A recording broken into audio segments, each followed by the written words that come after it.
My original 10 room at Golden Gate was the least functional room I've ever had in Las Vegas, but it was also the coolest by a long shot.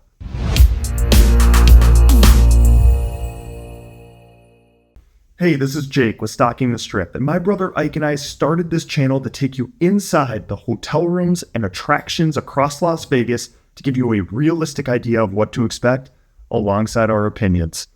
Let's dig into Golden Gate, shall we?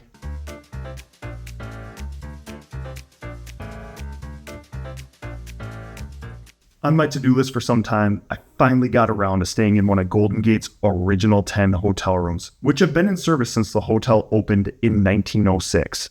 Interestingly, these rooms have lived through so much. Prohibition, the end of Prohibition, gambling being banned in Nevada, gambling being re-legalized in Nevada, World War I, World War II, the sinking of the Titanic. You get the idea. The room costs $29 plus a $34.95 resort fee, bringing my total after tax to $72.26. The plaque next to my hotel room door said it best. If these walls could talk, you'd be in for a long, interesting story, and now you're part of it. Goosebumps, chills, nerd endorphins flow, and I'm freaking pumped to open this door.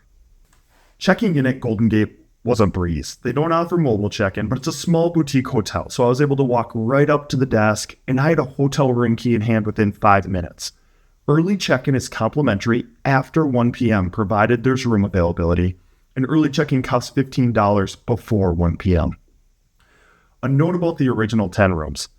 Many of them overlook Fremont Street directly and are extremely loud until the wee hours of the morning. From what I understand, it's as if the concert outside is happening in your room. Let's get ready to rumble! I lucked out and I scored the last quiet room they had for the night. And there's no way to book a quieter original 10 room directly on the website, so you're just going to have to keep your fingers crossed and hope one's available when you make it to the desk. Good luck.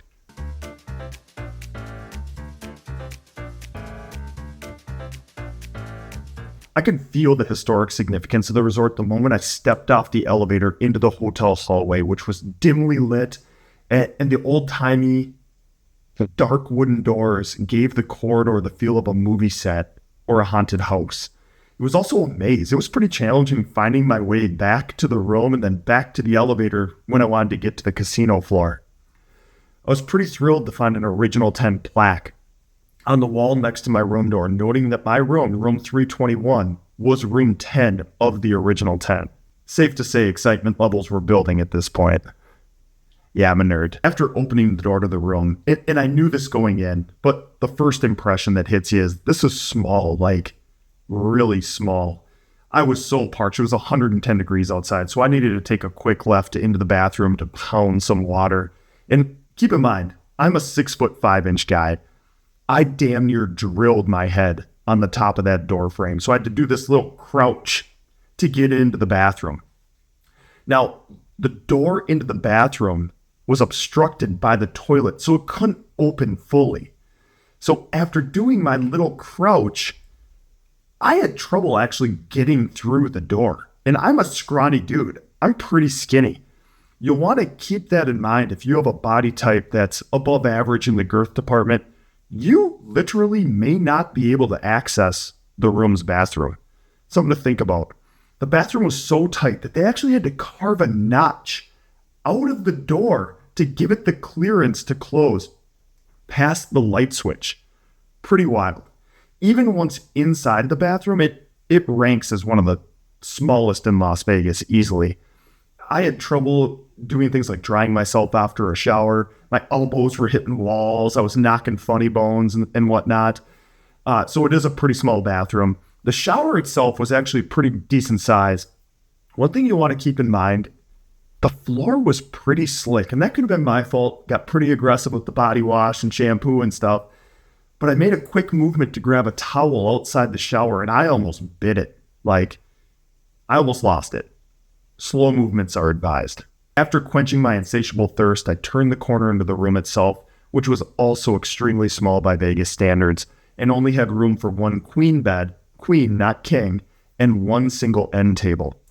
I should also point out that both traditional outlets and USB charge ports were available, but they were both available on the end table side of the bed. So it could be somewhat inconvenient for somebody sleeping on the non-end table side of the bed if they were hoping to charge their phone overnight and also have it next to them. Across from the bed was a chair and a TV stand, which was home to a safe, and atop it sat a smallish TV that thankfully had a modern channel guide to effectively be able to surf the channels. And notably, the single pane windows, which I assume are original to the property or darn near it, opened fully. So I was able to stick my camera out there and get some video of the innards of the Golden Gate Hotel complex, which was pretty fun. I really feared getting a loud room, and I knew it was a distinct possibility that I'd get a room overlooking Fremont Street. Obviously, I was lucky to get a quieter room, but I didn't hear a noise all night. There was no thumping bass, no sounds from the casino. I slept fantastic. It was a very comfortable room. As I do in every room review, I got down on my hands and knees looking for cleanliness deficiencies like dusting corners, scuffs on walls, things of that nature. And this was a really clean room. There's two minor things: a little hairball above the drain in the shower, which I'll give housekeeping a pass. If you're looking down from above, it camouflaged itself pretty well with the drain. Easy to miss. And then there was a little staining or damage on the end table next to the bed. Nothing that impacted my stay whatsoever. Aside from that, there's the patina that you'd expect to see in a room of this age, like rusty hinges and just windows that are a little bit rough around the edges, things of that nature. But that's why I booked the room to begin with. That stuff was cool, not a deficiency.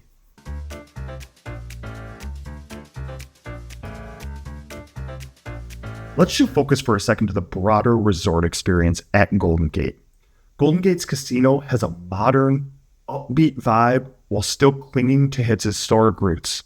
It's definitely on the louder end of the spectrum music-wise, which can make communication with the craps crew or your immediate party a little bit challenging. You're gonna have to speak up.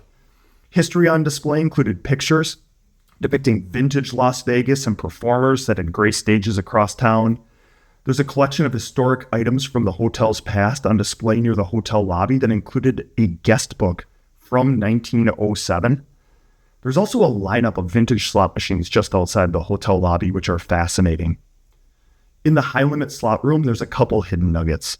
The first is a little unmarked door that opens up to let you see an original hotel wall dating back to 1906. Around the corner is a tile fountain dating back to 1909. And it's really cool that Golden Gate has, one, preserved these items, but really showcases them and puts them on display for folks. At Bar Prohibition, there's a plaque celebrating the fact that the Rat Pack once drank there. Pretty cool stuff. The first working telephone in Las Vegas was located at this hotel. The phone number? 1. Golden Gate doesn't have a pool, but you have access to Circa's pool across the street. And Circa's Stadium Swim is one of the best pools in Las Vegas, has a giant screen for watching TV, is heated and open year-round. It's a great scene. There's also no restaurants at Golden Gate itself.